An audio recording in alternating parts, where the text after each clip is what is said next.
వాళ్ళు ప్రధానంగా అనేది ఏంటంటే జరిగింది చిన్న ఇష్యూగా బ్రదర్ జరిగింది కదా, ఎందుకు దీన్ని పెద్దగా చేస్తున్నారు అని చెప్పేసి అని అంటా ఉన్నారు.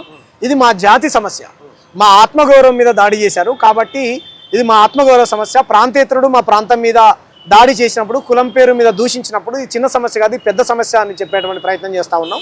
వీళ్ళందరూ కొంతమంది హిందూ సమాజంలో చీలిక తీసుకొస్తున్నారు అనేటువంటి వాదనలు ఎవరైతే చేస్తూ ఉన్నారో, మేము మహారాష్ట్రలో ఏదైతే దాదాసాహెబ్ బాల్ ఠాక్రే చేసినటువంటి ప్రాంతీయవాదం ఉన్నదో ఆ ప్రాంతీయవాదాన్ని ఇక్కడ బలపరుస్తూ ఉన్నాం. మేము దాదాసాహెబ్ బాల్ ఠాక్రే కాషాయ బట్టలు వేసుకొని కట్టెగాలి దాకా కడదాకా మరాఠీవాదం కోసం బతికినటువంటి వ్యక్తి.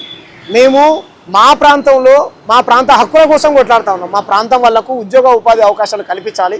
ఇక్కడ ఉన్నటువంటి సబ్బండ కులాల వృత్తులన్నీ ధ్వంసం అవుతూ ఉన్నాయి. స్వర్ణకారులందరూ రోడ్లు ఎక్కుతూ ఉన్నారు. మీ మీడియా ఛానల్స్లోనే వచ్చాయి.